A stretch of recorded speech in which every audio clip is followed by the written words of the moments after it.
খুব ছোট সময়ের ক্যারিয়ার আমার, তবে এইটুকুন সময়ে যা বুঝেছি তার মধ্যে বলবো প্রত্যেকের লাইফে ইন্ডিভিজুয়াল স্ট্রাগলস থাকে, but biggest struggle, one of the biggest struggles is staying honest.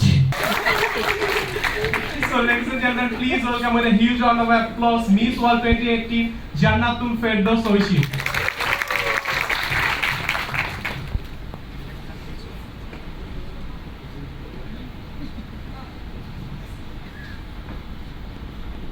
আসসালামু আলাইকুম এভরিওয়ান, কেমন আছেন সবাই? সামনে আজরা আপু আছেন, সুমন ভাই আছেন। সুমন ভাইয়ের সাথে আগে কখনো দেখা হয়নি, কিন্তু আমি আপনার অনেক বড় ফ্যান এবং ওনাদের সামনে কথা বলতে আমি খুব নার্ভাস হব, স্বাভাবিক, শেক করতে পারি, কিন্তু দয়া করে ক্ষমা সুন্দর দৃষ্টিতে দেখবেন। এবং ওনাদের সামনে প্যাশনের মতন একটা শব্দ নিয়ে কথা বলতে হবে বা স্ট্রাগল নিয়ে কথা বলতে হবে, সেটাও আমার জন্য কিছুটা লজ্জাস্কর, তবে এই সুযোগটা মিস করতে চাইনি। Passion, in my opinion, passion is something which doesn't let you get distracted from your dream. আমার এখানে আসার স্টোরিটা বলি, অনেক জায়গায় বলেছি, যেহেতু আমারই স্টোরি এটা, অনেক জায়গায় বলেছি। ছোটবেলায়, খুব ছোটবেলায় যখন মোটামুটি একটু টিভি দেখি, সিনেমা কি বুঝি, তখন থেকে খুব হিরোইন হওয়ার ইচ্ছা ছিল। সিনেমাতে নিজেকে বিগ স্ক্রিনে দেখার খুব শখ ছিল।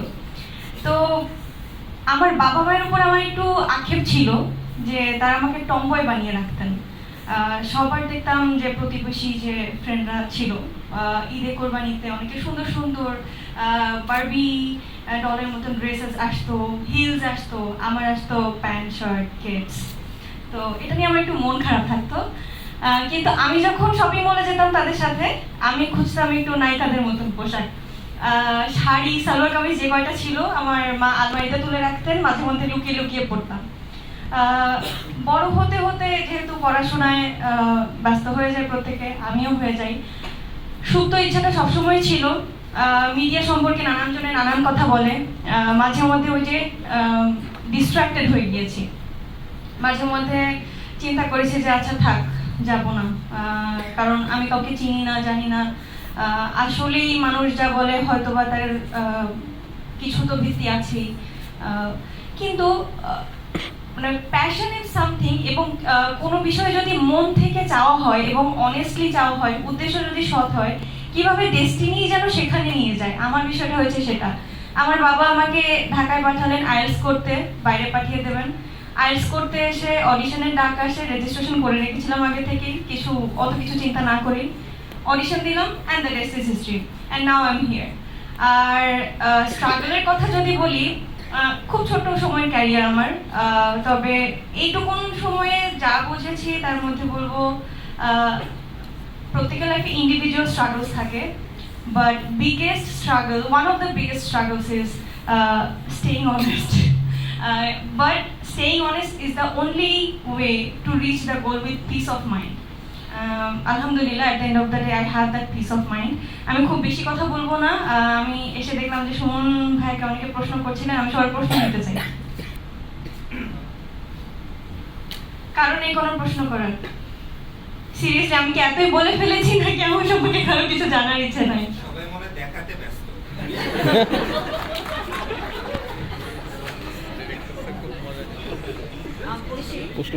তুমি যখন মিস ওয়ার্ল্ডে ছিলে তখন তো আসলে আমাদের ইন্ডাস্ট্রিতে কিন্তু বাহ্যিকভাবে রিকোয়ারমেন্টস অনেক অনেক বেশি, যেটা আমার ফেস করতে হয়েছে। হাইট ট্যাগ নিয়ে আমি শিওর তোমারও ফেস করতে হয়েছে, কিন্তু তুমি যখন রিপ্রেজেন্ট করেছো আমাদেরকে, তখন খুব সুন্দর করে রিপ্রেজেন্ট করেছো। তো সেই জায়গাটার কনফিডেন্স কোথা থেকে পেলে, and how did you overcome that? Thank you Azra আপু, অ্যাটলিস্ট আপনি তো কোয়েশ্চেন করলেন। যেহেতু বললেন যে বাহ্যিক দিক থেকে মানুষের অনেক বেশি রিকোয়ারমেন্ট থাকে, যে হাইট ভালো হতে হবে, সুন্দর ফিগার হতে হবে, আমার এই ত্রুটিগুলো আছে, তখন আমার যেটা মাথায় কাজ করলো যে all I can do is being confident. আমি যেহেতু এইগুলো আমার নাই, তো আমার কনফিডেন্স দিয়ে সবকিছু ওভারকাম করতে হবে এবং একটা নিয়ম মেনে চলা। তো নিয়ম মেনে চলা is one of the things, যেটা আমার মনে হয় নিয়মানুবর্তিতা সবার মধ্যে থাকলে এটা যে কাউকে যে কোনো সেক্টরে সাকসেসফুল হতে হেল্প করবে। That's all. যারা এই ইন্ডাস্ট্রিতে নতুন, মানে হচ্ছে যারা ইন্টারেস্টেড এই ব্যাপারে, তাদের ব্যাপারে বা আমাদের ইয়াং জেনারেশনের প্রতি বা হচ্ছে সব কিছুর জন্য যে কীভাবে কেউ একটু ভালো করতে পারে বা কীভাবে হচ্ছে আপনার মতো কাউকে সাকসেসফুল হতে পারে? আমি তো কেবল শুরু করেছি, সাকসেসফুল এখনো না। এবং আমি অনেস্টলি বলবো যে বিউটি পেজেন্ট থেকে আসার পর যেহেতু একটা পপুলারিটি তৈরি হয়ে গিয়েছে, খুব একটা স্ট্রাগল যে আমাকে সিনেমা পেতে করতে হয়েছে তা না। তাই স্ট্রাগলের কথা আমি বলবো না, কারণ আমাদের ইন্ডাস্ট্রিতে এমন এমন মানুষ আছে যারা এত বেশি স্ট্রাগল করেছেন, তো ওনাদের স্ট্রাগলের সামনে আমার স্ট্রাগলের কথা আমার বলার প্রশ্নই আসে না। তবে যেটা বলেন যে কিভাবে সাকসেসফুল হতে পারে, I am not successful yet, but আমি একটা জিনিস জানি, being honest and being passionate, follow your passion. আর অনেস্টি এমন একটা বিষয় যেটা আপনার লাইফের সাথে অনেক বেশি স্ট্রাগল অ্যাড করে দিবে, বাট দিন শেষে আপনি সাকসেসফুল হবেনই যদি প্যাশনেট এবং অনেস্ট থাকেন। That's all. Thank you so much. এখন পর্যন্ত আমি নিজেতে বিশ্বাস করি, নিজের একটা বেটার ভার্সন হতে বিশ্বাস করি। তাই এই জন্য সবসময় কনফিডেন্সটা কাজ করেছে যে আমি কোত্থেকে এসেছি, আমি সেটা নিয়ে প্রাউড ফিল করি। আমি গ্রামে বড় হয়েছি, আমি মাঠে খেলে বড় হয়েছি, এবং ওইটাই আমার গর্ব। তো আগে গান খেলে তারপর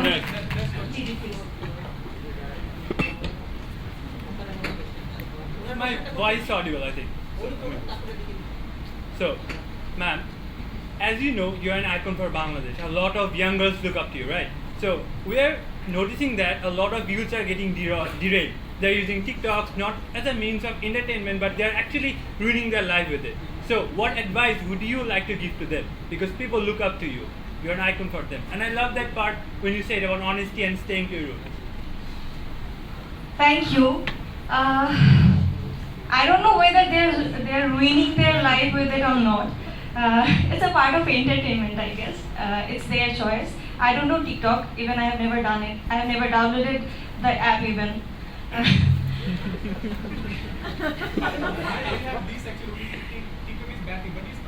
It's not a bad thing. Contents being made on TikTok. Nothing is bad, but the way people are using it, that can lead to things. Exactly. আমি মানে শুধু একটা ইনফরমেশন দিই আপনাকে।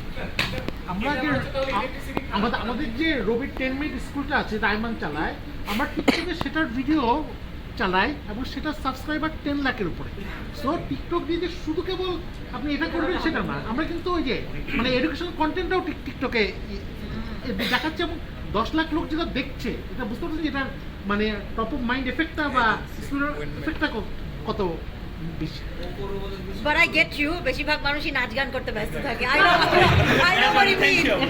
আমি আপনি ওটাই বলেছেন। কোনো সমস্যা নেই, যার যেটা ভালো লাগে সে সেটা করুন। না, উনি ওটা বললেন যে the way they are using it, যে ফেসবুকে, আমার তো ফেসবুক পেজ আছে, আমরা ফেসবুকের মাধ্যমে কমিউনিকেশন রাখছি মানুষের সাথে, আমরা ফ্যানদের কাছাকাছি থাকছি, আবার ফেসবুকের মাধ্যমে তো বুলিংও হচ্ছে। তো মানে depends on the way we use it. তো হ্যাঁ, being an actress, being a public figure, এটা আমার স্বপ্ন ছিল। তবে এটাও না যে ফেম পাওয়ার স্বপ্ন ছিল না। তবে আজকে যদি আমি মিস ওয়ার্ল্ড বাংলাদেশ প্ল্যাটফর্মটা অথবা মিস ওয়ার্ল্ডের প্ল্যাটফর্মটাকে ইউজ না করে আমি যদি ছুটতাম যে টিকটকে আমার 10 মিলিয়ন ফলোয়ার্স বানাতে হবে, ওটাও তো ফেম, right?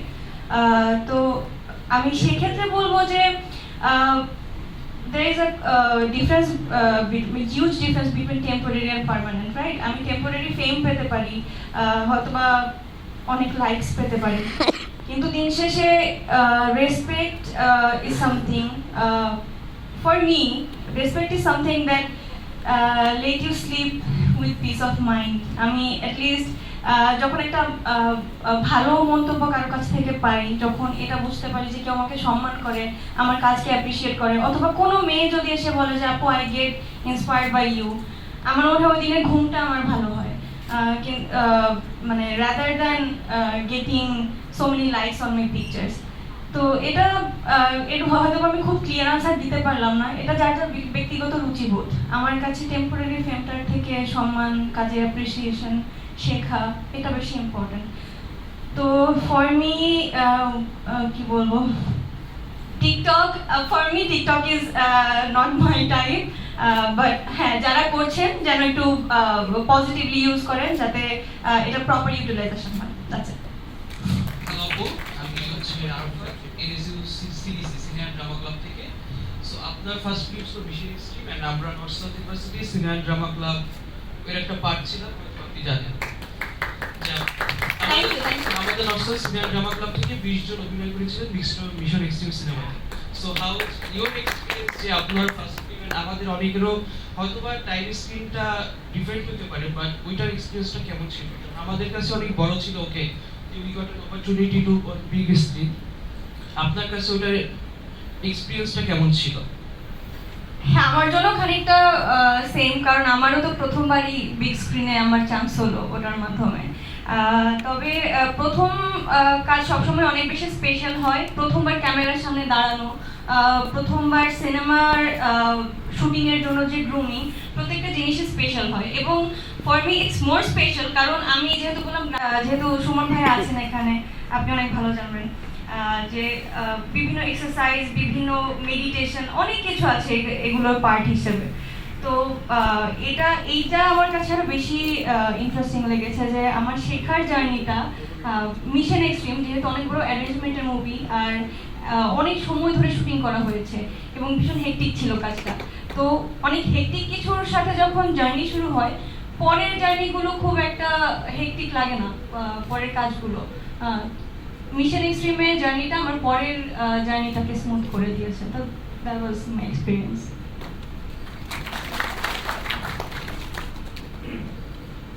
Hello, miss world Bangladesh কম্পিটিশনটা উইনার হওয়ার পর আপনি গ্লোবালি আমাদেরকে বাংলাদেশকে রিপ্রেজেন্ট করেছেন। তো সেই এক্সপিরিয়েন্সটা কেমন ছিল, এবং এক্সপিরিয়েন্সটা এখন আপনি ফিল্ম ইন্ডাস্ট্রিতে যেহেতু আপনি কাজ করছেন এখন, তো কীভাবে ইউটিলাইজ করছেন?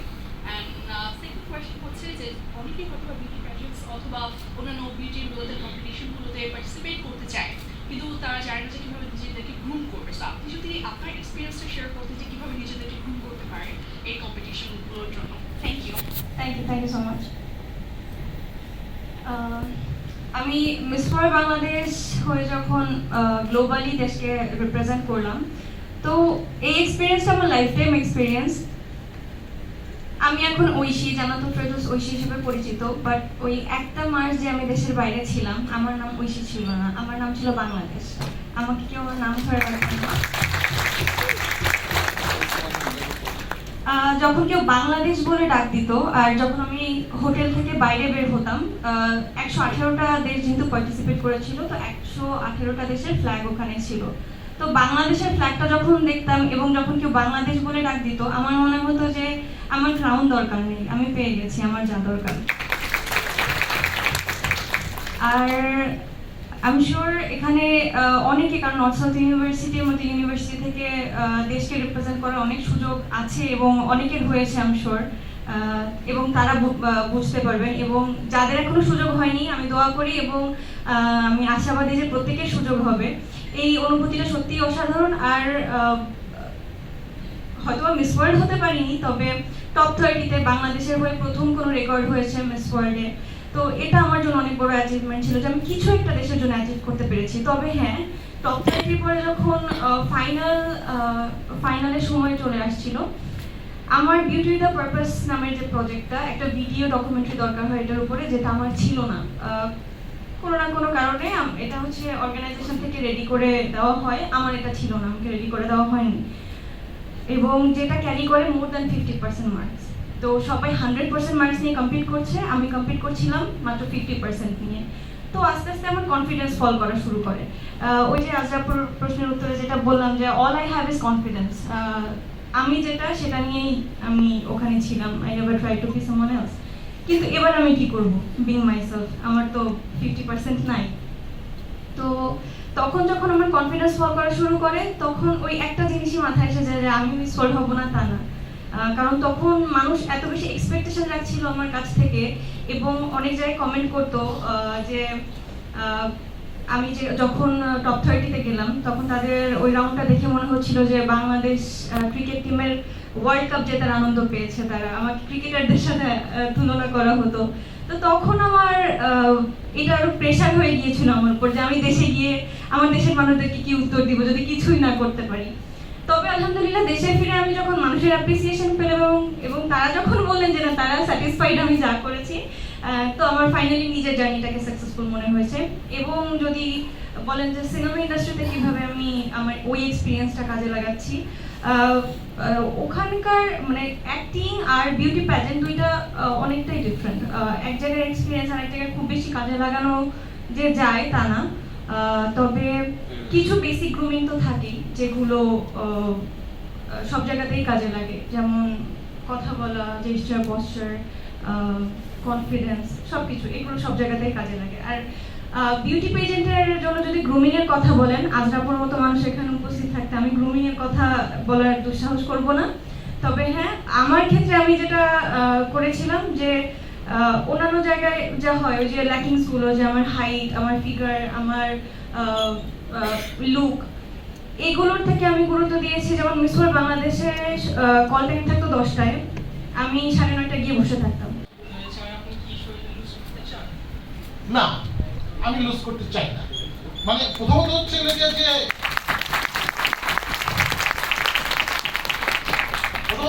যে মানে আপনি মোটা সেটা কি আসলে কিভাবে ওই আসলে অ্যাসিডে পরিণত করা যায় সেটা চিন্তা করেন। আপনি আপনার যেটা আপনি পারেন বা যেটা আপনার আছে সেটাকে আসলে নেগেটিভ কিছু না ভেবে আপনি পজিটিভ ভাবে ভাবেন যে মোটা তো কি হচ্ছে, মোটাটাই সেল করে ফেলবো। মানে ওরা তো আমার এটা হচ্ছে আমাদের লাইফের টার্গেট। ঠিক আছে?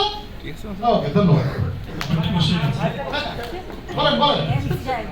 আপনি তো লাইফে অনেক চরিত্র অভিনয় করেছেন, সবচেয়ে ফেভারিট চরিত্র আর ককটেল বাবু।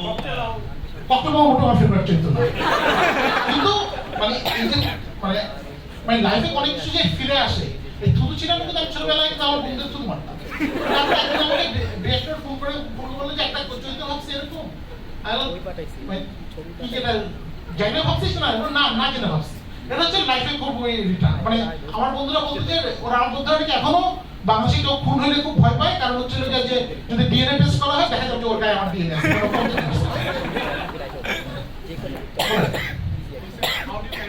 যখন আপনার আমি উন্মাদের যখন আপনার আমাদের উমর শরীফ ভাইয়ের মতো ফ্রেন্ড আছে বা অনিক খানের মতো আছে অথবা বাপ্পি ভাই, how do you manage them actually?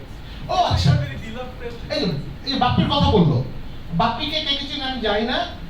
সবাই চিনি। বাপ্পি হচ্ছে এখনকার যে আমাদের যে স্পাইডারম্যান মুভিটা মুক্তি পেয়েছে সেটারও one of the team member Bappi, এবং সেটার ক্রেডিট লাইনে বাপ্পির নাম। বাপ্পি হচ্ছে আমরা তো বলতাম যে ও হচ্ছে ওর বোনকে বোন আমার আপা লাগে, তো আমার হচ্ছে ভাগনা বাপ্পি, এবং ওর ড্রিম ছিল যে জীবনে ও একদিন হলিউড মুভিতে কাজ করবে, এবং সেটা ফিজিক্যাল সাকসেস যে ও ওটা কিন্তু করে ছাড়ছে। ডিরেক্টর অমিতাভ বেজা। অমিতাভ হচ্ছে আমরা তো ছোটবেলার বন্ধু, আমরা একই পাড়ায় মানুষ হয়েছি। তো অমিতাভ আমরা যখন ক্লাস 7-এ পড়ি তখন অমিতাভ সবসময় বলতো, মানে ওকে ডাকি পাপ্পু নামে ডাকি, পাপ্পু বলতো যে দোস্ত আমি বড় হলে ফিল্ম মেকার হবো। অমিতাভ তখন পারে না, সরি টু সে, অমিতাভ মানে আছে না, ওর কথা তখন জড়ায় যায়। আমি বললাম তুই হবি? তো অমিতাভ বললো না দোস্ত আমি না কিন্তু হবই। এবং সুন্দর মতো অমিতাভ ম্যাট্রিক ইন্টার করার পরে অমিতাভ চলে গেল দিল্লিতে। কিসে পড়তে? ইকোনমিক্স। কিন্তু ও গিয়ে বুঝলো যে ইকোনমিক্সটা আসলে ঠিক আরাম হচ্ছে না ওর জন্য। ও তারপর সেখান থেকে চেঞ্জ করে পাপ্পু চলে গেল ফিল্ম মেকিং।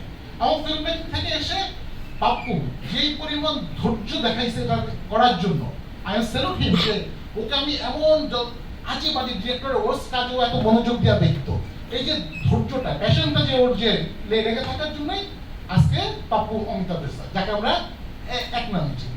তো আপনি যে পড়াশোনা, ধৈর্য, এটা লাগবে, আল্লাহ দোহাই লাগে। পড়াশোনাটা করেন আর ধৈর্যটা রাখেন, তাইলেই জীবনে দেখবেন তত্ত্বকে উঠে গেছে। আর কি হবেন না হবেন, মানে আছে না সাকিব আল হাসানের টাকা ঘোরার জন্য লোক লাগে। ক্রিকেট খেলে যে এত টাকা কামাইতে পারে আমরা কোনো বিশ্বাস করছি? সেটাও টাকা হবে। আপনার ওই বাইক নগর আমার সামনে থাল নিয়ে সেটাও টাকা হবে। আপনি লাইফে ধন্যবাদ।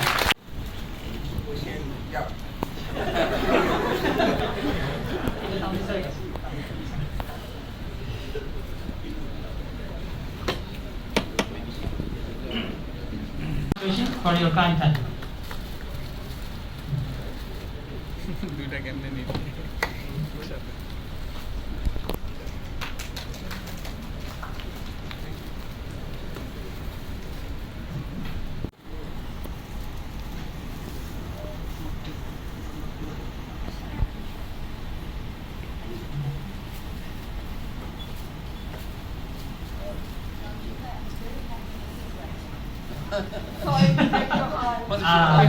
That's a bummer, isn't it?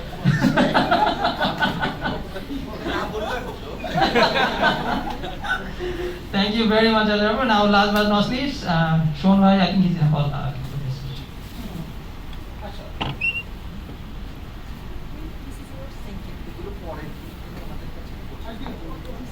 হ্যাঁ স্যার আমরা পৌঁছে দেব Shomon Bhai, please accept a small token of gratitude from our Honorable Professor Dr. Ismail.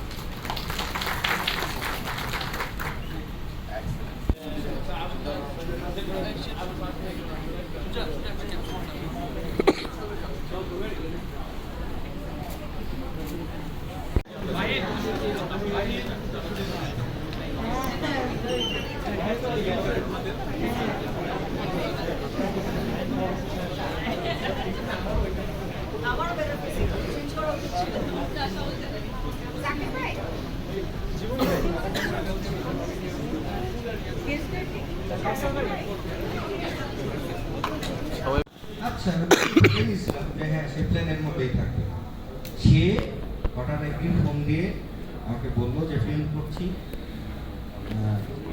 আমি জানি না তোমার ক্যারেক্টারটা পছন্দ হবে কিনা আমার মনে হয় তোমার পছন্দ হবে আমি সাব্বির ভাইয়ের অফিসে গেলাম এই প্রথম গেলাম ছোট্ট একটি ক্যারেক্টার ছোট্ট এই কথাটা বলবো না কারণ কখনোই আমি ক্যারেক্টারকে ছোট বা বন্দিতে দেখি আমি সবসময় বিলিভ করি অবস্থা খুবই ভয়াবহ হয়ে গেল এবং পরের দিন আমাকে শুটিং করতেই হবে তারপরে 2 দিন ছিল পরের দিন ফাইনাল কলটা আসলো তখন হসপিটালে নিয়ে যাওয়া হচ্ছে আমার ওয়াইফের প্রেশার তখন ভয়াবহ সে বাঁচবে কিনা জানি না সাব্বির ভাই বললো তুমি চলে যাও আমি বললাম যে না ভাই আমাদের কিছু প্যাচ ওয়ার্ক করতেই হতো কোনো ওয়ে নেই জাস্ট প্যাচ ওয়ার্ক করলাম করার পর সাব্বির ভাই যেটা কাজ সারাদিনের কাজ সেটা সাব্বির ভাই জাস্ট 3 ঘন্টায় 2.5 ঘন্টায় উনি শেষ করলেন মোটরসাইকেল ছিল বরগুনা থেকে শীতের মধ্যে আমি বরিশাল এয়ারপোর্টে যাচ্ছি প্লেন ধরার জন্য পথের মধ্যে আমার ওয়াইফের অপারেশন চলছে আমার ওয়াইফের অবস্থা খুবই ক্রিটিক্যাল বাচ্চাটা আগে বের হয়ে গেছে আমার ওয়াইফ বাঁচবে কি মরবে কিনা জানি না জাস্ট বরিশালের আগ দিক দিয়ে ফোনটা আসলো ডাক্তারের কাছে হ্যাঁ দুইজনই সার্ভাইভ করছে এখন বলি এটা পার্সোনাল কথা বললাম কারণ এই ফিল্মটার সাথে আমি ওতপ্রোতভাবে আমার আত্মা দিয়ে আমি জড়িত কারণ আমার বেবিরও এই 19 হলো এই ডিসেম্বর 19 তারিখে 2 বছর পূর্ণ হলো একটা নতুন মীর সাব্বিরকে আমি দেখলাম এত চমৎকার প্ল্যানিং কি অসাধারণ সে পরিচালক কি অসাধারণ এবং আমি বিশ্বাস করি আমাদের এখানে সবচেয়ে বড় যে সমস্যাটা হয় সেটা হচ্ছে আমি জানি না আমি কি করব অথচ আমি ডিরেকশন দিতে চলে গেছি সে জানে একটা অ্যাক্টর কোন জায়গায় পলক ফেলবে কোন জায়গায় শ্বাস নেবে কোন জায়গায় উঠবে এবং কোন জায়গায় নামবে বিশ্বাস করুন এত মজা এত আরাম করে আমি আমার সিকোয়েন্স করেছি আমি আমার ক্যারিয়ারে খুব কম আমি এরকম মোমেন্ট পেয়েছি এবং আমার ওয়াইফ যদি আরো একদিন সাস্টেন করতো আমি আরো একদিন চেষ্টা করতাম এখানে থাকার জন্য এটা যেভাবেই নিক না কারণ শিল্প আমার কাছে পরিবার আমার কাছে বড় যাই হোক আমি এই ফিল্মটির জন্য অন্তরের অন্তঃস্থল থেকে শুভকামনা করছি ও আরেকটি কথা বলতে চাই আপনারা কি জানেন যে মীর সাব্বির সিক্স সেন্স অনেক বেশি প্রখর আমার এই ফিল্মটা করার সময় বলেছিলেন নবু এই যে তোমার বাচ্চা হচ্ছে না এই ফিল্মটা করছো না তুই আমার কাজ করবে না দেখো তোমার ক্যারিয়ারটা টার্ন হয়ে যাবে ঠিক তারপর পরে জানোয়ার মুক্তি পেল এবং আপনাদের থেকে অনেক অভাবনীয় সাড়া পেলাম এবং মাশাআল্লাহ এখন চেষ্টা করছি ভালোভাবে কাজ করার তো ধন্যবাদ 31 তারিখে দেখবো রাত জাগা ফুলের সঙ্গে আছি মীর সাব্বিরের সঙ্গে আছি জয় হোক রাত জাগা ফুল ধন্যবাদ অনেক ধন্যবাদ শাহিদ আসসালামু আলাইকুম আমি মোহাম্মদ শাহরিয়ার রশিদ সাহেব সাব্বির ভাইয়ার মুভি দিয়ে আমার প্রথম ডেবিউ তো আশা করি করি সবাই দোয়া করবেন আমার জন্য এবং অবশ্যই রাত জায়গা ফুল দেখতে আসবেন। আর মুভির শুটিং এর কথা যদি বলি, সাব্বির ভাইয়ের সাথে কাজ করার পরে মানে এত সুন্দর কিছু মুহূর্ত কাটানো হয়েছে। ওনার সাথে আমার ভাই রিলেশন হয়ে গেছে। ভাই আমাকে ছোট ভাই হিসেবে প্রচুর আদর করেন এবং তার যে মজার কথা হচ্ছে তার সাথে কাজ করার পরে সে আমার কাজ কতটা পছন্দ করেছে এটা আমি বুঝতে পেরেছি মানুষের কাছে। কারণ সে যাদের সাথে কাজ করেছে, কথা বলেছে, সবার কাছে আমার কথা বলেছে, যার কারণে সরি তো আমার কথা সবার কাছে বলেছে এবং এত ভালো বলেছে যে আমি নিজে অবাক হয়ে যেতাম যে আমার কাছে মনে হতো যে আমি হয়তো ততটা করতে পারিনি যত ভাইয়া সবাইকে আমার কথা বলতো। So thank you so much Sabbir ভাইকে আমাকে নেওয়ার জন্য এই মুভিতে, এবং আশা করছি অনেক ভালো লাগবে আপনাদের সবার। আপনারা আসুন, রাত জায়গা ফুল দেখুন, ডিসেম্বর আসছে। Thank you so much. অনেক শুভকামনা ছবির জন্য এবং আপনার জন্য। ঐশী,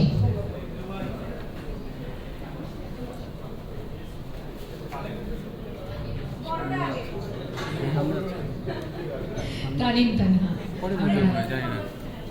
ও আচ্ছা আচ্ছা, ঠিক আছে। মানে আমি আসলে কি দিয়ে শুরু করবো ঠিক বুঝতে পারছি না। আজকে আমি এখানে আপনাদের সামনে দাঁড়িয়ে কথা বলছি বিকজ অফ সাব্বির ভাইয়া।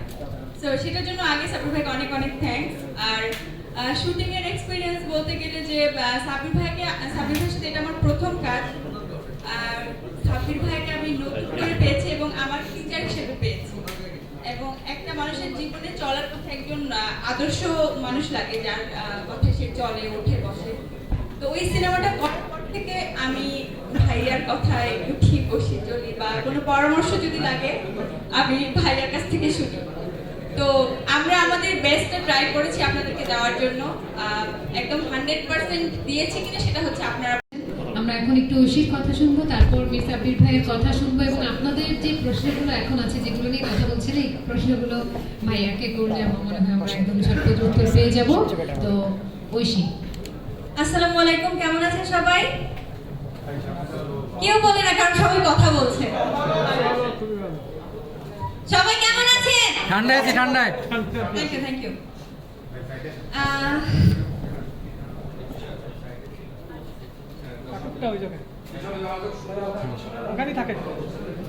আগের জায়গায় বেটার ছিল। হ্যাঁ, শুরু করছে একটার পর একটা। জি, first of all thank you Sabbir ভাইয়া for making me feel proud as a Barishalia. আমি যদি সিনেমার অংশ নাও হতাম আমি গর্ববোধ করতাম একজন বরিশালের মানুষ হিসেবে, একজন বাংলাদেশের মানুষ হিসেবে।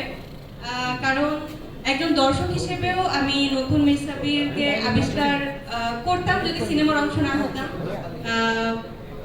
সিনেমার আগে আপনার সাথে আমার পরিচয় ছিল না, তাই নরেশ স্যার, অপু ভাইয়া তাদের মতো করে আমি বলতে পারলাম না যে আমি নতুন মিস সাব্বিরকে আবিষ্কার করেছি। তবে একজন দর্শক হিসেবে আমি আপনার কাজ আগে দেখেছি এবং কাজ করতে গিয়ে বা আপনার স্ক্রিপ্ট পড়ে আমি সম্পূর্ণ আপনাকে নতুনভাবে পেয়েছি এবং অনেক ধন্যবাদ আমাকে এই সিনেমার অংশ করার জন্য। এবার আসি শুটিং এর গল্পে। শুটিং করার অভিজ্ঞতা সত্যিই খুব ভালো। সবাই অনেক কিছুই বলে গিয়েছে। আমি আমার প্রত্যেকটা টিম মেম্বারের প্রতি অনেক বেশি কৃতজ্ঞ। সেটা মেকআপ আর্টিস্ট জাহাঙ্গীর ভাই বলি, আমাদের মিঠুদা বলি, এবং বরগুনার এত বিউটিফুল একটা লোকেশনে শুটিং হয়েছে যেখানে আমার সার্বক্ষণিক সঙ্গী ছিলেন অপু ভাইয়া, যে আমার কথা একবারও বলে নাই আজকে, কিন্তু থ্যাংক ইউ অপু ভাইয়া, থ্যাংক ইউ অপু ভাইয়া আমার সঙ্গ হওয়ার জন্য। এবং আমার সাথে আরো যারা যারা কাজ করেছেন, স্ক্রিন শেয়ারিং না থাকলেও শাহেদ ভাইয়া, তানহা আপু, তাদের ডেবিউ এটা, তাদের জন্য আমার অনেক শুভকামনা। বাংলার সিনেমা, বাংলাদেশের সিনেমা রাত জাগা ফুল একটা ফুল প্যাক অ্যাকশন সিনেমা মুক্তি পেল, আলহামদুলিল্লাহ সফলভাবে চলছে এবং I am really waiting for a refreshment, যেটা আমার কাছে রাত জাগা ফুল একজন দর্শক হিসেবে। এবং আমার বিশ্বাস আপনারাও একটা রিফ্রেশমেন্ট পাবেন। এবং আমার সাংবাদিক যে ভাইরা এসেছেন এখানে, আপনারা দর্শক তো বটেই, আর অনেক কৃতজ্ঞতা আপনাদের কাছে এত সুন্দর করে আমাদের এই সিনেমাটাকে বা অন্যান্য সিনেমাকে এত সুন্দর করে মানুষের মাঝে পৌঁছে দেওয়ার জন্য অনেক অনেক ধন্যবাদ। দোয়া করবেন রাত জাগা ফুলের জন্য। আর আরেকটা কথা আমি একটু বলতে চাই, দুঃখিত। আজকে আমাদের সিনেমার আরও অনেক গুণী গুণী অভিনেতা অভিনেত্রীরা আছেন। শর্মিলী আন্টি আছেন, দিলারা জামান আন্টি আছেন, আবুল হায়াত আঙ্কেল আছেন, ফজলুর রহমান বাবু ভাই আছেন, আরও অনেকেই আছেন। যেহেতু প্রত্যেকেই হ্যাঁ, তানভীর ভাই, আবু হুরায়রা তানভীর, প্রত্যেকেই অনেক ব্যস্ত তাদের কাজে। এই ডেটটা তাদের জানা ছিল না বিধায় শুটিংয়ের ডেট দিয়ে দিয়েছেন। অনেকেই থাকতে পারছেন না, তবে তাদের সালাম, শুভকামনা এবং কৃতজ্ঞতা আমাদের মাধ্যমে আপনাদের কাছে পৌঁছে দিয়েছে। Thank you. ধন্যবাদ। তানহা যে কথাটা বললো, ভাইয়ার কাছে কোনো সাজেশন চাইলে এটা কিন্তু গ্যারান্টেড যে উনি সর্বোচ্চ চেষ্টা করেন ভালো একটা সাজেশন দিতে। আর আমি মোটামুটি প্রায় বছর বেশি হলো ভাইয়াকে চিনি, তো আমি কোনোদিন দেখিনি যে ভাইয়া আজকে বলছে আজকে শুটিংয়ে যাবো না, আজকে রেস্ট, আজকে বাসায় থাকবো, আজকে এটা করবো। মানে কখনো আমি বসে থাকতে দেখিনি। এটা আমার পার্সোনাল এক্সপিরিয়েন্স। যে মানুষটা একদম 24/7, আমরা তো অনেক কথায় বলি 24/7 মীর সাব্বির ভাই অ্যাকচুয়ালি 24/7 পরিশ্রম করা একজন মানুষ। কাজে তার এই পরিশ্রম সফল হোক, সার্থক হোক, সেই তো আমরা সবাই করি। ভাইয়া আপনাকে এবার একটু, এখানে সব মাইক্রোফোন, আপনাকে একটু রিকোয়েস্ট করবো এখানে আসবেন। আর আপনার কথা তো ডেফিনেটলি আমরা সবাই শুনবো। আর সাংবাদিক ভাইরা, আপনাদের এতক্ষণ আপনারা পেছনেও যারা কথা বলছিলেন তাদের যত প্রশ্ন আছে আমার মনে হয় ভাইয়াকে করলে আমরা এখন অ্যান্সারগুলো পেয়ে যাবো। মজার কথা কি, শুটিংয়ের সময় কখনো এই মানুষটাকে আমি ঘুমাতে দেখি না। রাতে বেলা সবটাই পিছনে যারা আছেন তাদেরকে দৃষ্টি আকর্ষণ করছি, কারণ অনেক কথা, গল্প, আসলে জায়গাটাই তো গল্প করার। সেই কারণে আমরা গল্প করতে চাই আরো একটু ছোট্ট আধা ঘন্টার মতো আমরা অনুষ্ঠানটা আছে, তারপরে আমরা খেতে খেতে অনেক ধরনের গল্প করব। প্রথমে সবাইকে ধন্যবাদ জানাচ্ছি এই কারণ হচ্ছে যে আপনারা আমার ডাকে, সাংবাদিক মহল, আমার শুভাকাঙ্ক্ষী সবাই এখানে এসেছেন। সে কারণে রাত জাগা ফুল টিমের পক্ষ থেকে, ফুলঝুরি মিডিয়া লিমিটেডের পক্ষ থেকে আপনাদের জন্য, আমাদের শিল্পীদের, আমাদের অনেক শিল্পী আছেন, কিন্তু হায়াত আঙ্কেল কিছুক্ষণ আগে ফোন দিয়ে জানিয়েছেন ওনার শরীর ভালো না। দিলারা জামান, শর্মিলা আহমেদ, ওনারাও আসতে পারেন নাই। বাবু ভাই শুটিং আউটডোরে, তানভীর আউটডোরে। তারপরও আমরা খুব মানে শেষ মুহূর্তে 31 তারিখে আমাদের ফিল্ম শুভমুক্তি হবে। তো সেই কারণে আজকে আমি সাংবাদিকদের সঙ্গেই আসলে কথা বলতে চাচ্ছি বলেই আপনাদেরকে ডেকেছি। এই কারণেই আমাদের অনুষ্ঠানের কোনো চেয়ারের কোনো প্রধান অতিথি, বিশেষ অতিথি নাই। আজকের প্রধান অতিথি, বিশেষ অতিথি, সব অতিথি হচ্ছে আমার সাংবাদিক বন্ধুরা। ধন্যবাদ শফিকুল মাহমুদ দেরি করে আসার জন্য। আচ্ছা, ঠিক আছে। মামুন ভাই অনেক মজা করেন, যাই হোক। আচ্ছা, যে কথা আমি আসলে বলতে চাই সেটা হচ্ছে যে আমাদের এই সিনেমার গল্প তো মোটামুটি এতদিন চ্যানেলে বলে বেরিয়েছি যে কি করেছি, কি করতে চাই। আসলে কথা বলে তো লাভ নাই, কাজে প্রমাণ দিতে হবে। তো কাজটা কেমন হলো সেটা আসলে দর্শক 31 তারিখে সিনেমা হলে দেখতে পাবে। এবং সবাই আমাকে কেউ প্রশ্ন করেছে যে আমরা প্রিমিয়ার শো কেন করলাম না। আমি আসলে প্রিমিয়ার শো করতে ইচ্ছা করি চাইনি, কারণ প্রিমিয়ার শো করলে আসলে এই যে এখন যে কথা বলছি, এখন যেভাবে আড্ডা মারছি, এই জিনিসগুলো হতো না। আর আপনাদের জন্য আমার তরফ থেকে আমি যেটা করতে চাই, আমার একটা গ্রুপ করেছি আমরা হোয়াটসঅ্যাপে, নিশ্চয়ই সবাই যুক্ত আছেন, কেউ হয়তো যুক্ত নাই কিংবা অনেকে যুক্ত হবেন। তাদের সবাইকে আমি জানাতে চাই যে আপনারা আমার আমন্ত্রিত অতিথি হয়ে 31 তারিখ একটি টাইম সিনেমা হলে, যেটা বসুন্ধরায় হতে পারে কিংবা সনিতে হতে পারে, যমুনা ব্লকবাস্টারে হতে পারে, সব সিনেমা হলগুলোতে আসছে ছবিটা। আপনারা সবাই আসবেন, আমি টাইমটা জানিয়ে দেবো। আমি নিজে এবং আমাদের সমস্ত শিল্পীরা, সাংবাদিকদের নিয়ে হলের ভিতরে ঢুকে একসঙ্গে সিনেমাটা দেখতে চাই। আপনারা কি রাজি? রাজি কিনা একটু বলুন। আপনাদের টিকিটের টাকা ফুলঝুরি মিডিয়া লিমিটেডের পক্ষ থেকে গিফট করা হবে। এটা হচ্ছে প্রিমিয়ার শো করলাম না, কিন্তু ওয়ান কাইন্ড অফ আমি সাংবাদিকদের জন্য আমাদের তরফ থেকে আমরা এটা করতে চাই। তো টাইমটা আমরা হোয়াটসঅ্যাপে কথা বলে ঠিক করে নেব কোন দিন কোন সময়। আর বেশি কথা তো আসলে বলতে চাই না, কারণ নিজের ঢোল নিজে পিটাই তো লাভ নাই। আর ঢোল বেশি পিটাইলেও ফাইটে যেতে পারে, তা সেটা ফাটাইতেও চাই না। কাজে প্রমাণ হবে। আর দর্শকদের জন্য আমরা নানান রকমের বিনোদনের ব্যবস্থা রেখেছি রাত জাগা ফুলের মধ্যে। দর্শক যদি দেখে মজা পায়, দর্শক যদি উৎসাহিত হয়, তাহলে আমি চাই একজনের কান থেকে আরেকজনের কান পর্যন্ত পৌঁছাবে।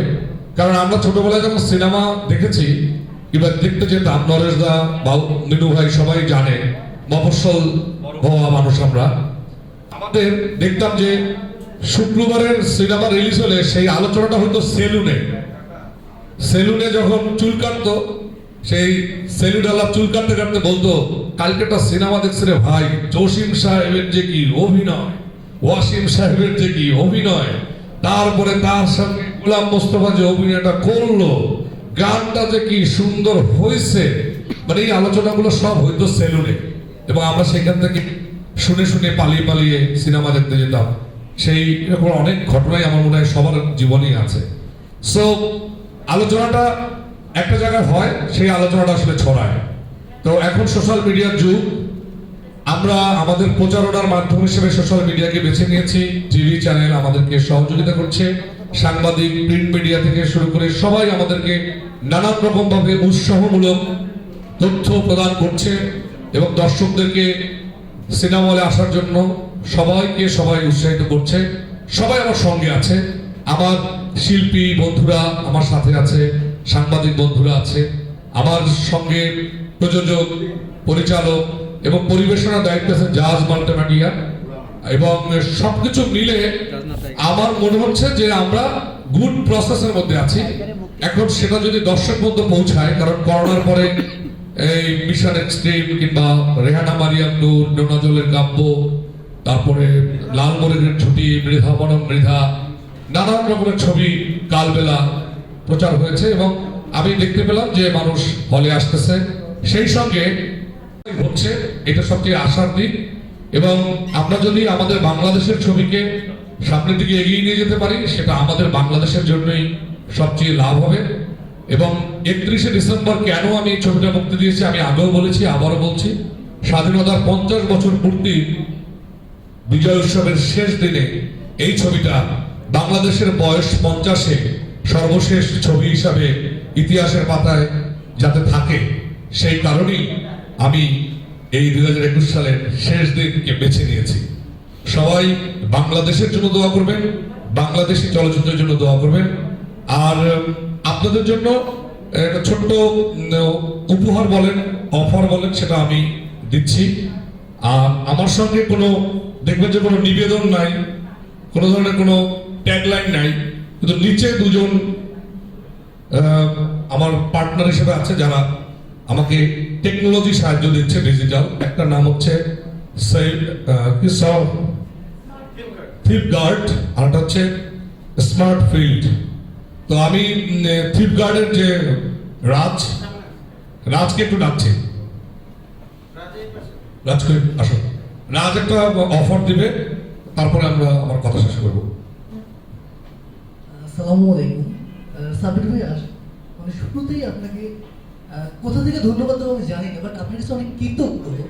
কারণ আপনার জীবনের প্রথম মুভিতে আমাদেরকে বড় জায়গায় রাখার জন্য।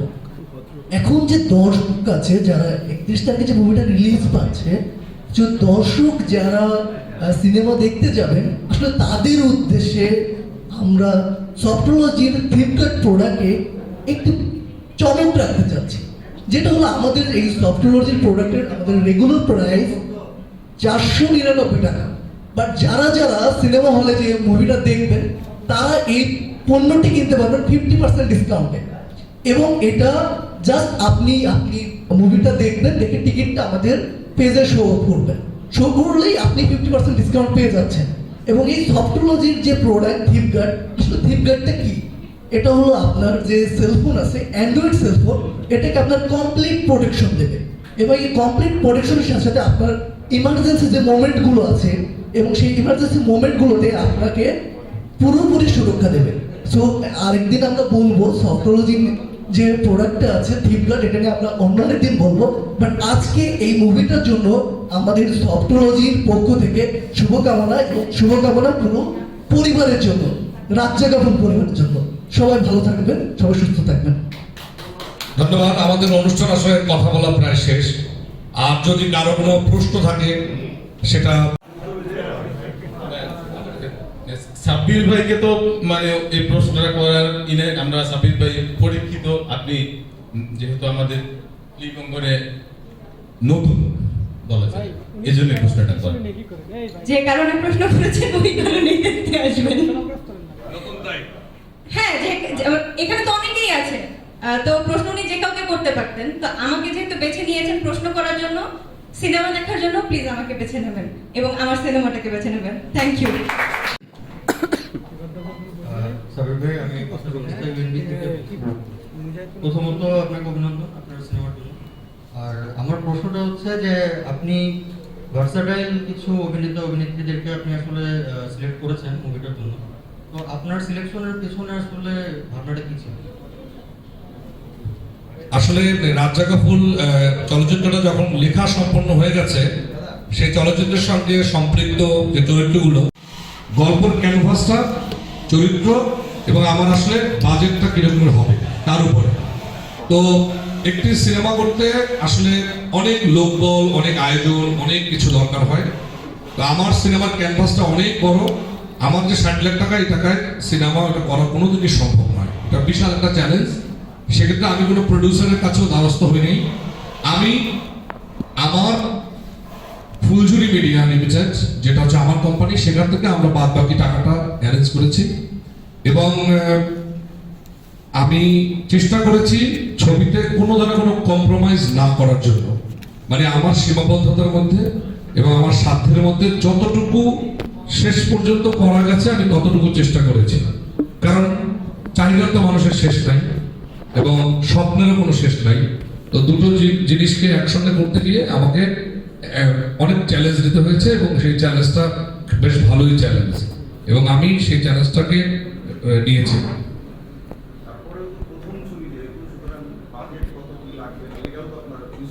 না, ইউজড না। আরো তো চ্যালেঞ্জ ছিল যে আসলে কি হবে একটা সিনেমা, ভালো সিনেমা বানাতে।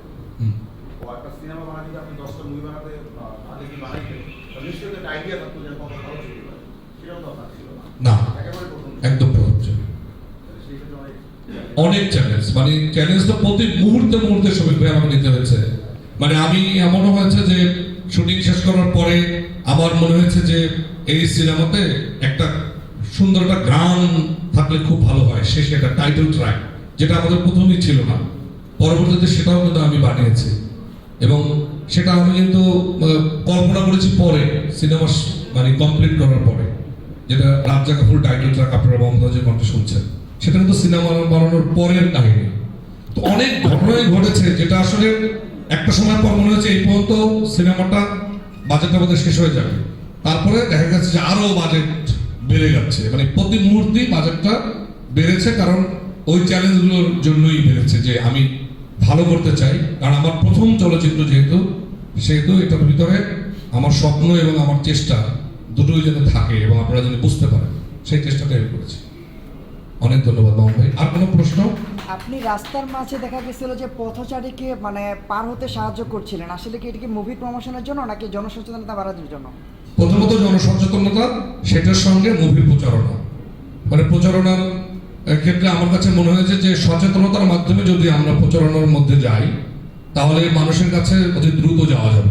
সেই কারণে মানুষ কি এটাতে মানে ইন্টারেস্ট ফিল করছে কতটা, আপনি কতটুকু রেসপন্স পেয়েছেন এটুকু এ পর্যন্ত? আমরা ফেসবুকের এবং আমাদের সোশ্যাল মিডিয়াতে আমাদের পেজ কিংবা আমাদের বিভিন্ন পেজে যেসব গল্পের ক্যানভাসটা, চরিত্র এবং আমার আসলে বাজেটটা কিরকম হবে তার উপরে। তো একটি সিনেমা করতে আসলে অনেক লোকবল, অনেক আয়োজন, অনেক কিছু দরকার হয়। তো আমার সিনেমার ক্যানভাসটা অনেক বড়, আমার যে 60 লাখ টাকা, এই টাকায় সিনেমা ওটা করা কোনোদিনই সম্ভব নয়, এটা বিশাল একটা চ্যালেঞ্জ। সেক্ষেত্রে আমি কোনো প্রডিউসারের কাছেও দ্বারস্থ হইনি। আমি আমার ফুলঝুরি মিডিয়া লিমিটেড, যেটা হচ্ছে আমার কোম্পানি, সেখান থেকে আমরা বাদ বাকি টাকাটা অ্যারেঞ্জ করেছি এবং আমি চেষ্টা করেছি ছবিতে কোনো ধরনের কোনো কম্প্রোমাইজ না করার জন্য, মানে আমার সীমাবদ্ধতার মধ্যে এবং আমার সাধ্যের মধ্যে যতটুকু শেষ পর্যন্ত করা গেছে আমি ততটুকু চেষ্টা করেছি। কারণ চাহিদার তো মানুষের শেষ নাই এবং স্বপ্নেরও কোনো শেষ নাই। তো দুটো জিনিসকে একসঙ্গে করতে গিয়ে আমাকে অনেক চ্যালেঞ্জ দিতে হয়েছে এবং সেই চ্যালেঞ্জটা বেশ ভালোই চ্যালেঞ্জ, এবং আমি সেই চ্যালেঞ্জটাকে নিয়েছি।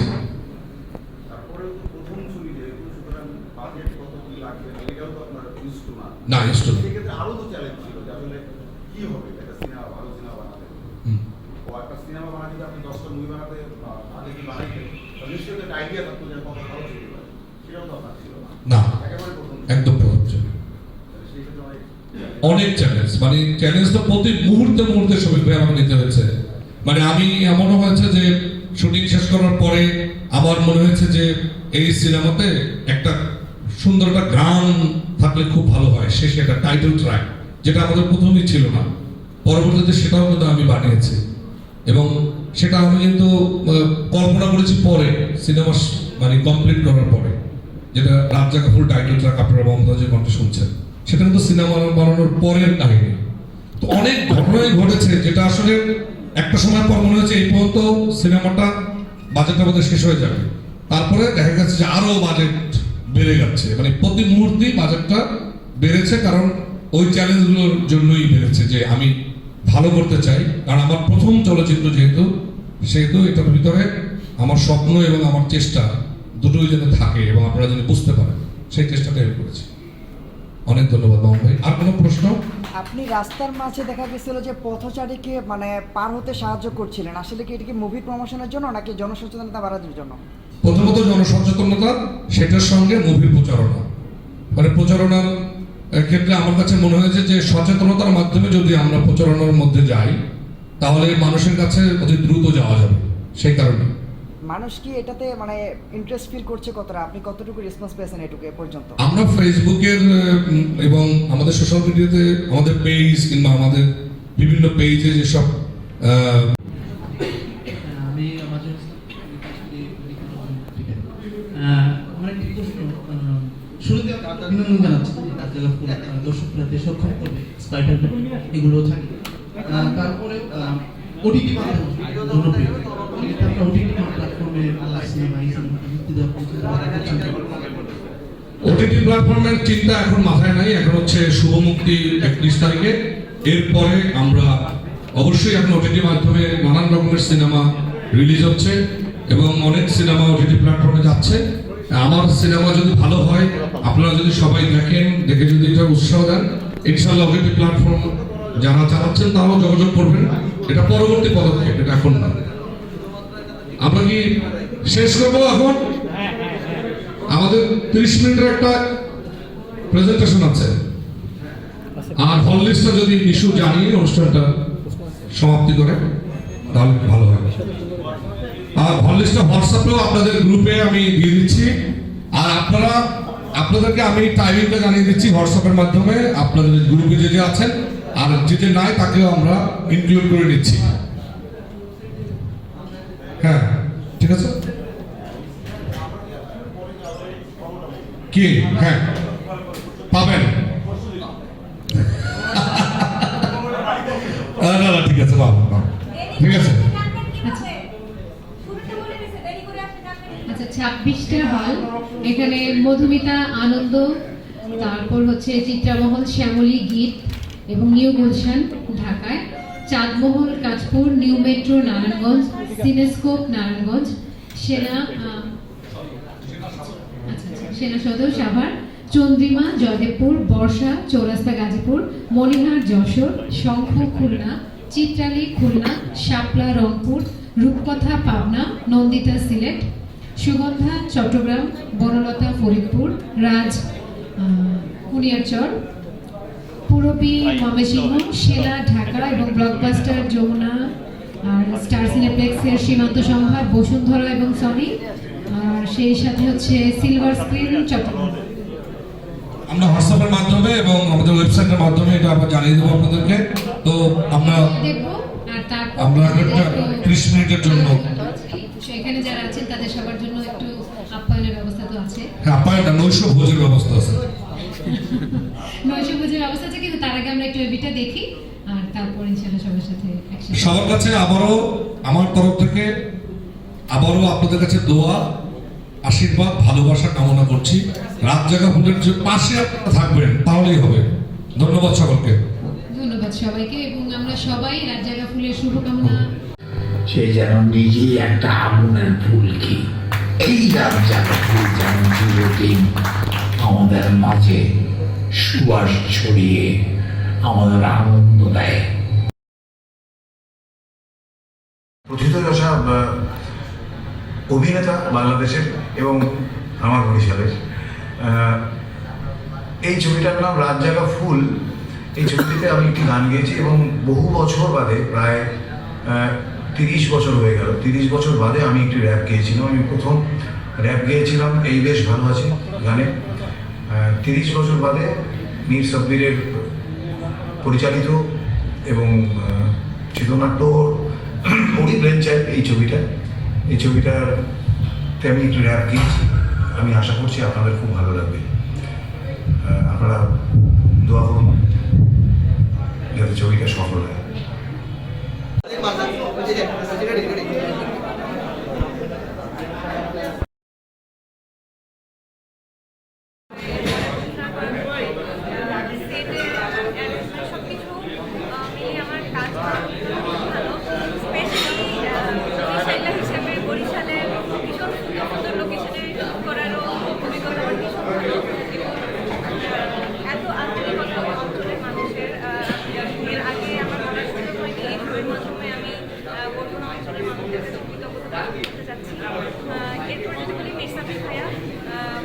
আমি নিশ্চিত সবাই নতুন মিস সাব্বিরকে আবিষ্কার করতে যাচ্ছেন, যেটা আমি করেছি।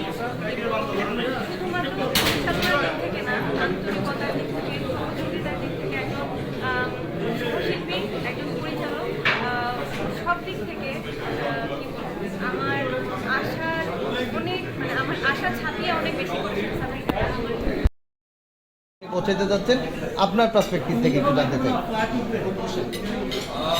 বছরের শেষ দিন বেছে নেওয়ার কারণ হচ্ছে যে আমি চেয়েছি যে আমার একটি চলচ্চিত্র, যে চলচ্চিত্রটি ইতিহাসের সাক্ষী হয়ে থাকুক, সেজন্য বাংলাদেশের বয়স 50 বছর এবং এই বিজয়ের মাস এবং বছরের শেষ দিন আমি চাচ্ছি যে এই ছবিটা যখন আগামী 20 বছর পর কিংবা 50 বছর পর দেশের মানুষ যারা বেঁচে থাকবে তারা যেন মনে করতে পারে যে স্বাধীনতার 50 বছরে শেষ দিনে আমি একটা চলচ্চিত্র বানিয়েছিলাম যার নাম রাত জাগা ফুল।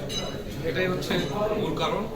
আর মানুষ কেন রাত জাগা ফুল দেখবে, তার জন্য আমি বলতে চাই যে বাংলা চলচ্চিত্রের একটা বর্ণিল ইতিহাস আছে, রঙিন ইতিহাস আছে এবং অনেক বিজয়ের ইতিহাস আছে। বাংলা চলচ্চিত্র একটা সময় এমন একটা জায়গায় ছিল যে উচ্চতায় ছিল, সেই উচ্চতায় ছিল বলছি কথাটা এই কারণে, কারণ এখন ডিজিটাল এই মাধ্যমে আমরা অনেক ধরনের প্ল্যাটফর্মের সঙ্গে যুক্ত এবং অনেক ধরনের দেশ বিদেশের নানান চলচ্চিত্র দেখি, আমরা কম্পেয়ার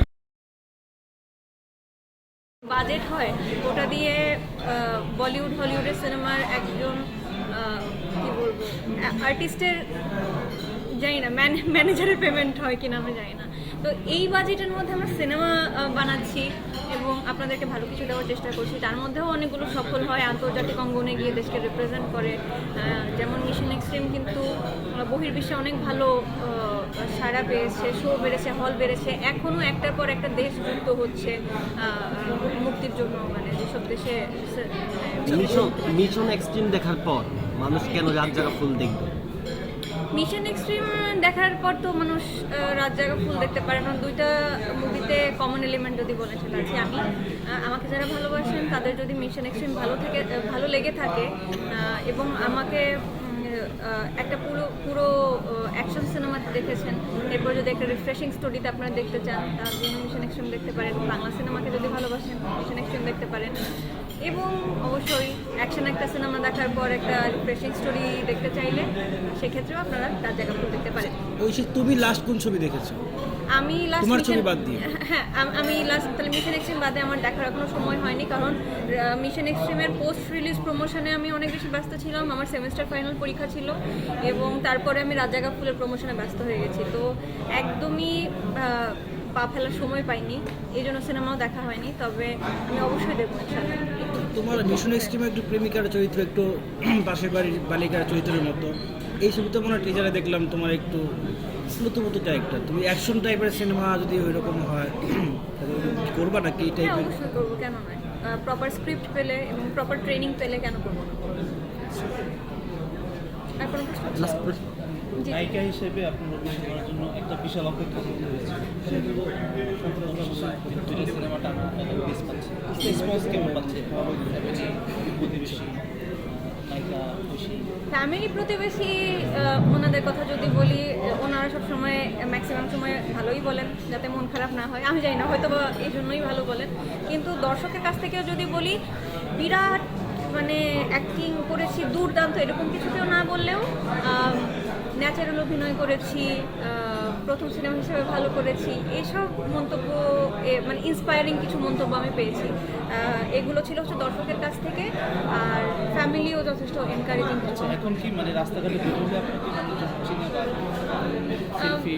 এটা তো মিস ফর বাংলাদেশ হওয়ার পর থেকে একটু একটু এক্সপিরিয়েন্স হয়েছে। আর সিনেমা রিলিজ হওয়ার পর আমার সিনেমার প্রমোশন ছাড়া বাইরে বেরোনো হয়নি, এই জন্য আমি এখনো বলতে পারছি না। Thank you. একটা উইশ নেব, নতুন বছরটা ভক্তদের একটা উইশ। তখন আমরা মনে করছি এই দায়িত্বটা শুধু নারীর, যে সে শুধু নিজের অধিকারের কথা বলবে, নিজের জায়গা চাবে, কিন্তু ব্যাপারটা এরকম না। এটা আমাদের পুরো সোশ্যাল প্রবলেম, এটা আমাদের আসলে সবার প্রবলেম। তো ওই জায়গা থেকে যখন একটা পুরুষ আমাকে এসে বলে যে সে কিভাবে রিলেট করেছে রেহানাকে তার সাথে, সেটাও আমাকে আসলে ছুঁয়ে যায়। কারণ আমার কাছে মনে হয় যে পরিবর্তনটা নিজের থেকে হতে হবে, নিজের থেকে শুরু হতে হবে। তো সেই জায়গাতে যদি এতটুকু ভূমিকা রেহানা মারিয়াম নূর রেখে থাকে, সেটা অবশ্যই অনেক বড় একটা ব্যাপার। কানেক্ট করতে পারছে না, কানেক্ট করতে পারছে না এরকম মানুষ আমার কাছে মনে হয় না যে খুব আছে। কিন্তু আমার কাছে মনে হয়েছে যে অনেকে আছেন যারা আসলে হলে গেছেন বা যাওয়ার চেষ্টা করেন অনেক সময়। এটা এক একজন এক এক রকমের, এটা আমি কাউকে আসলে পার্সোনালি অ্যাটাক করার জন্য বলছি না, বাট অনেকে মানে এক একজনের তো আসলে এক একটা উদ্দেশ্য থাকে। তো কেউ কেউ হয়তো হলে গেছেন শুধুমাত্র সমালোচনা করার জন্য, সেই দলটা খুবই কম, সেই দলের লোক সংখ্যা, কিন্তু সেটাও ছিল আসলে। মানে হয় না যে আমরা একটা সিনেমা দেখতে যাব, বাংলাদেশের সিনেমা যেটা বাংলাদেশের জন্য এত সম্মান বয়ে এনেছে, কিন্তু আলটিমেটলি গিয়ে আমরা গিয়েছি এটা দেখার জন্য যে আসলে আমি কি কোন জায়গাটা নিয়ে আমি একটু মন্তব্য করলে মেবি আমারটা সবার থেকে আলাদা হবে, মেবি এই টেন্ডেন্সিটা অনেকের ছিল। বাট আমি অনেক গঠনমূলক সমালোচনাও পেয়েছি, যেটা আমাকে আসলে কিন্তু একটা ভালো লাগা দিয়েছে। কারণ একটা সিনেমার কাজই কিন্তু এইটা, যে সেটা নিয়ে আলোচনা হবে, সমালোচনা হবে, সেটা নিয়ে মানুষের মত পার্থক্য হবে, তারা বিভিন্ন রকম ভাবে একটা সিনকে চিন্তা করতে পারবে। তো ওই জায়গাটা আমার কাছে মনে হয় যে রেহানা মারিয়াম নূর খুবই সফলভাবে করতে পেরেছে। এখন তো টেলিভিশন খুললে বা সোশ্যাল মিডিয়ার অনেক পেজে আপনাকে পাওয়া যাচ্ছে, বেশ ভালোই টাকা কামাচ্ছে। হ্যাঁ, এটাই মনে হচ্ছে সবার। বাট ডেফিনেটলি আপনি যদি আমাকে জিজ্ঞেস করেন, আমি যে আনসার্টেনিটির ভেতরে ছিলাম আমার জীবনে,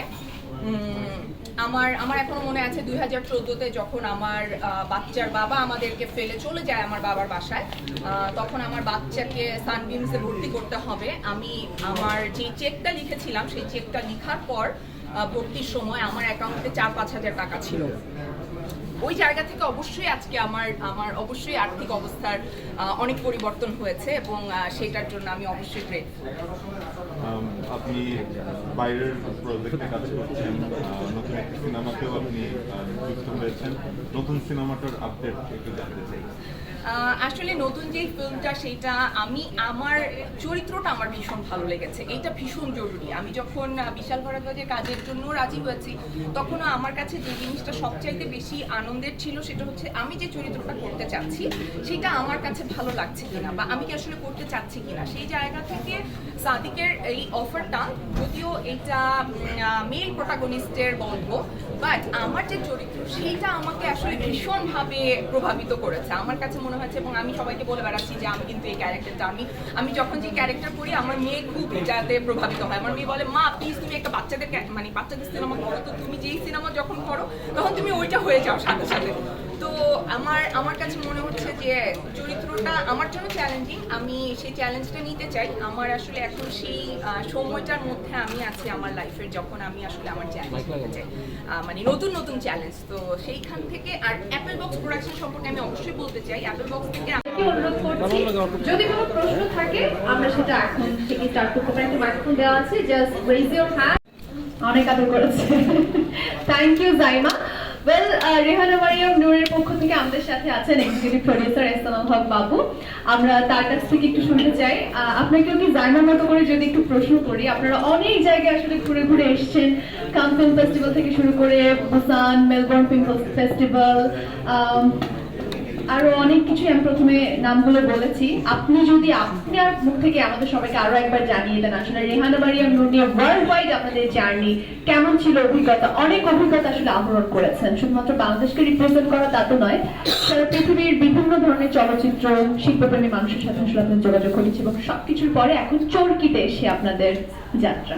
প্লিজ সবার উদ্দেশ্যে কিছু বলুন। ধন্যবাদ সবাইকে আজকে আমাদের সাথে থাকার জন্য। যদি বলতে চাই যে আসলে সবাই অনেকেই অনেক কিছু বলে ফেলেছে, রনি ভাই অনেক কিছু বললো। তো সর্বপ্রথম আমি ধন্যবাদ জানাচ্ছি যে আমাদের নবিস্তা পারমা যে আমাদের সাথে যুক্ত হয়েছে এবং চরকির মাধ্যমে আমাদের ছবিটাতে রিলিজ হতে যাচ্ছে অনলাইন প্ল্যাটফর্মে। তো সেই জায়গা থেকে আমাদের বিশেষ ভালো লাগা এবং আমাদের প্রথম একটা চাওয়াই ছিল যে আমাদের ছবিটা আমাদের দেশীয় কোনো ওটিটি প্ল্যাটফর্মে রিলিজ হোক। আমরা চাইলে আরও অনেক জায়গায় যেতে পারতাম অনেক দিক থেকে, কিন্তু রেদন ভাইয়ের সাথে আমাদের চরকির সাথে আমরা প্রথম থেকেই চাচ্ছিলাম যে আমাদের এই ছবিটা আমাদের দেশীয় কোনো প্ল্যাটফর্মে রিলিজ হোক, এবং সেই জায়গা থেকে তো অসংখ্য ধন্যবাদ নবিস্তাকে আমি আবারও দিচ্ছি। আমি বলবো যে আসলে এই যে জার্নি যেটা ছিল আমাদের, হ্যাঁ এটা আমার জন্য খুবই প্রথম ছিল এবং আমি নিজেও খুবই এনজয় করছি জার্নিগুলি। যে জায়গা থেকে যে বিভিন্ন দেশে যাওয়া, বিভিন্ন দেশে বিভিন্ন লোকেদের সাথে, বিভিন্ন ভাষার মানুষের সাথে মেশা, এই ছবি নিয়ে, এবং এই ছবি দেখার পরে তারা বাংলা বোঝে না, এই ছবিটার বাংলা সাবটাইটেল দেখে এই ছবিটাকে যেভাবে উপভোগ করার পরে তাদের যে ফিলিংসটা সেটা ছিল অন্যরকম, যেটা আমি আমার দেশের মানুষের মাঝখানেও পেয়েছি, বাইরের দেশের মাঝখানেও পেয়েছি। তো এইটা আমি আসলে ভাষায় প্রকাশ করতে পারবো না যে আমার অনুভূতিটা কিরকম ছিল। তো আশা করি আরো বিভিন্ন জায়গায় যাবে ভবিষ্যতে সামনে, এবং আপনারা আমাদের সাথে থাকবেন এবং চরকিতে ছবিটা দেখবেন। এতদিন বড় পর্দায় ছিল, এখন বড় পর্দায় যারা দেখেছেন তারা তো আবারও দেখা যাচ্ছে অনেকেই দেখার পরে আমাদেরকে বলেছেন যে না আমাদের তৃপ্তি হয়নি, আরেকবার দেখতে পারলে ভালো হতো। তো সেই জায়গা থেকে বলবো তারা আবার চরকিতে সাবস্ক্রাইব করুন, সাবস্ক্রাইব করে ছবিটি দেখুন, এবং যারা এখনো দেখেননি তারা নিজেরাও দেখেন এবং সবাইকে, আপনাদের বন্ধু, আত্মীয় স্বজন, পাড়া প্রতিবেশী, সবাইকে বলেন যে হ্যাঁ এই ছবিটা দেখুক। কারণ এই ছবিটা যত বিশ্বের এত প্ল্যাটফর্মে যাচ্ছে, এত খ্যাতি অর্জন করছে, নিশ্চয়ই ছবিটার ভিতরে কিছু একটা আছে, তো আমাদের সবারই দেখা উচিত। ধন্যবাদ সবাইকে।